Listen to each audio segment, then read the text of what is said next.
உங்க விஜய் பாடலில் ஒளிந்திருந்த உண்மையை கண்டுபிடித்த நபரின் விளக்கம் இதோ. 2 விஷயம் இருக்கு. ஒன்னு, தளபதி விஜய் அவர்களை மக்கள் எப்படி பார்க்கறாங்க அப்படின்னு ஒண்ணு. ரெண்டாவது, தளபதி விஜய் அவர்கள் மக்களை எப்படி பார்க்கிறார் அப்படின்ற ஒரு விஷயம் இருக்கு. ஃபர்ஸ்ட் மக்கள் தளபதி விஜய் எப்படி பார்க்கறாங்கன்னா, மன்னா மன்னா நீ தான் என்னுடைய அரசன் மன்னன்ற மாதிரி பார்க்கறாங்க. தலைவன்லாம் சொல்லுவாங்க.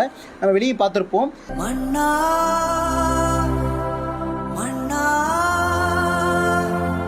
எங்க உரிமையின் காவல். தளபதி விஜய் அவர்கள் எந்த ஒரு மாநாட்டிலையுமே எந்த ஒரு ஸ்பீச்லையுமே தான் ஒரு தலைவன், நான் ஒரு மன்னன் அப்படின்ற மாதிரி எங்கேயுமே மென்ஷன் பண்ணியிருக்கவே மாட்டாரு. நான் ஒரு எளியவனுடைய குரல் அப்படின்ற மாதிரி தான் மென்ஷன் பண்ணியிருப்பாரு. அப்போ யார் இந்த மன்னர்கள், யார் இந்த அரசர்கள் அப்படின்னு பார்த்தீங்கன்னா, அதையும் இந்த பாட்டில் விஜய் அவர்களே பாடியிருப்பாரு.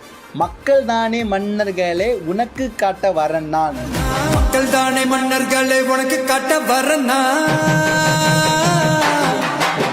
அப்போ இங்க மக்கள் தான் நீங்க மன்னர்கள் அப்படின்றத சூப்பரா சொல்லியிருப்பாங்க.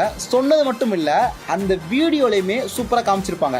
மக்கள் இருந்து ஒருத்தர் அந்த கிரீடத்தை கொடுப்பாரு. அப்ப தளபதி விஜய் அவர்கள் வேணாம்னு சொல்லிட்டு கிரீடத்தை அவருக்கே மாட்டிடுவாரு. அடுத்த ஃப்ரேம் நீங்க பாத்தீங்க அப்படின்னா, பின்னாடி இருக்கிற மக்கள் எல்லாருடைய தலையிலையுமே அந்த கிரீடம் இருக்கும். தளபதி விஜய் அவர்களுடைய தலை அந்த கிரீடம் இருக்காது.